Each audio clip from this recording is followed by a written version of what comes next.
اکثر یہ سوال ذہن میں آتا ہے کہ کیا عقیدے کے معاملے پر کوئی سمجھوتا ہو سکتا ہے؟ آج ہم قرآن کی ایک ایسی ہی سورت الکافرون کا جائزہ لیں گے جو اسی سوال کا ایک بہت ہی واضح اور طاقتور جواب دیتی ہے۔ یہ چھوٹی سی سورت ہے لیکن ایمان کی بنیادوں پر ایک غیر متزلزل موقف کا اعلان کرتی ہے۔ تو چلیے اس مرکزی سوال پر غور کرتے ہیں۔ کیا امن کی خاطر مختلف عقائد کو آپس میں ملایا جا سکتا ہے؟ یہ کوئی آج کا سوال نہیں ہے، بلکہ یہی وہ کشمکش تھی جس کے جواب میں یہ عظیم سورت نازل ہوئی۔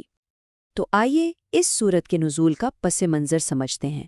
یہ آیات کسی عام صورتحال میں نازل نہیں ہوئی، بلکہ مکہ کے ایک بہت ہی خاص اور کشیدہ ماحول میں ایک حیران کن پیشکش کے جواب میں سامنے آئیں۔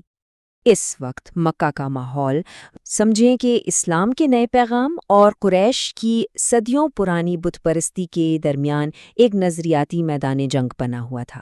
اسی کشیدہ فضا میں قریش کے سرداروں نے ایک ایسی تجویز پیش کی جو ان کے خیال میں اس جھگڑے کو ہمیشہ کے لیے ختم کر سکتی تھی، اور یہ تھی وہ پیشکش: 1 سال آپ ہمارے معبودوں کی عبادت کریں اور 1 سال ہم آپ کے معبود کی۔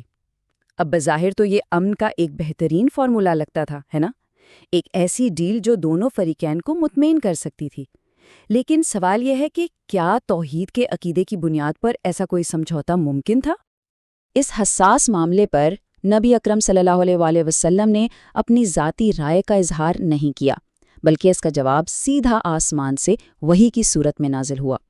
یہ جواب صرف ایک انسان کا نہیں بلکہ خود اللہ کا فیصلہ تھا، اور وہ جواب تھا سورت الکافرون کی شکل میں۔ جیسا کہ یہاں دیکھا جا سکتا ہے، یہ چند آیات پر مشتمل ایک مکمل سورت ہے۔ یہ اللہ کا حتمی اور بالکل واضح فیصلہ تھا جس نے مذاکرات کے تمام دروازے بند کر دیے اور عقیدے کے معاملے میں ایک صاف لکیر کھینچ دی۔ اب آئیے اس سورت کے الفاظ اور اس کے منفرد ڈھانچے پر غور کرتے ہیں۔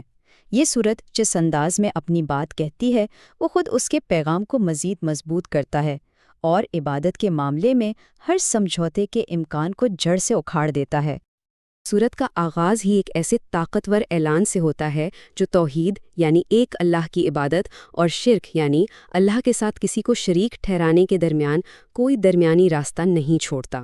کہہ دیجئے اے کافرو، میں ان کی عبادت نہیں کرتا جن کی تم عبادت کرتے ہو۔ اور بات یہیں ختم نہیں ہوتی۔ اگلی ہی آیت میں اس علیحدگی کو 2 طرفہ قرار دیا گیا ہے: اور نہ تم اس کی عبادت کرنے والے ہو جس کی میں عبادت کرتا ہوں۔ یعنی یہ صرف میرا فیصلہ نہیں، بلکہ حقیقت یہ ہے کہ تمہارا راستہ بھی میرے راستے سے مکمل طور پر جدا ہے۔ اس کے بعد کسی بھی شک و شبہ کو دور کرنے کے لیے اس اعلان کو مستقبل کے لیے بھی پکا کر دیا گیا ہے۔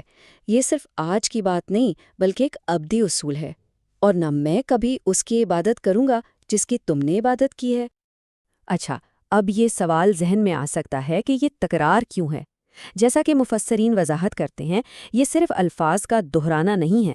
اس تکرار کا مقصد پیغام پر اتنا زور دینا ہے کہ اس میں کسی بھی قسم کے ابہام، غلط فہمی یا مستقبل میں کسی بھی قسم کے سمجھوتے کی معمولی سی بھی گنجائش باقی نہ رہے۔ اب ہم سورت کی اس آخری آیت پر پہنچتے ہیں جو شاید سب سے زیادہ مشہور ہے، لیکن اکثر اسے غلط سمجھا جاتا ہے۔ اس آیت کا صحیح مفہوم جاننا اس پوری سورت کے پیغام کو سمجھنے کے لیے بہت ضروری ہے۔ یہ سلائیڈ اس فرق کو بہت اچھے سے واضح کرتی ہے۔ یہ آیت بقائے باہمی کا لائسنس نہیں بلکہ راستوں کے ہمیشہ کے لیے الگ ہونے کا اعلان ہے۔ اس کا مطلب یہ نہیں کہ سب دین برابر ہیں، بلکہ یہ کہ میرا دین میرے لیے ہے اور تمہارا دین تمہارے لیے۔ یہ ایک حتمی علیحدگی کا اعلان ہے۔ تو ان تمام باتوں کا نچوڑ کیا ہے؟ سورت الکافرون کا بنیادی پیغام اور اس کی دائمی میراث کیا ہے؟ آئیے آخری چند نکات میں سے سمیٹتے ہیں۔ جیسا کہ اس تفسیر کے اقتباس میں دیکھا جا سکتا ہے، علماء اس سورت کو شرک سے براءت کا نام دیتے ہیں۔ اس کا مطلب ہے شرک کی ہر شکل سے مکمل لا تعلقی کا اعلان۔ یہ صرف بتوں کی پوجا سے انکار نہیں بلکہ اس پورے نظریاتی نظام سے بیزاری کا اظہار ہے جو اللہ کے ساتھ کسی کو شریک ٹھہراتا ہے۔ یہی اس سورت کا مرکزی ستون ہے۔ تو اس پوری گفتگو کے اہم ترین نکات یہ ہیں: اول، توحید اور شرک 2 الگ الگ راستے ہیں جو کبھی نہیں مل سکتے۔ دوم، عبادت خالصتاً اللہ کے لیے ہے اور اس میں کسی قسم کی ملاوٹ یا سمجھوتا ناقابل قبول ہے۔ اور سوم، یہ صورت ایک مسلمان کو اپنی مذہبی شناخت پر مضبوطی سے قائم رہنے کا درس دیتی ہے۔ اور آخر میں یہ سوال سوچنے کے لیے ہے، آج کی اس گلوبل دنیا میں جہاں ہزاروں نظریات اور عقائد ایک ساتھ موجود ہیں، اپنے بنیادی عقیدے پر غیر متزلزل طور پر قائم رہنے اور اس کا واضح اعلان کرنے کی کیا اہمیت ہے، اس پر ضرور غور کیجیے گا۔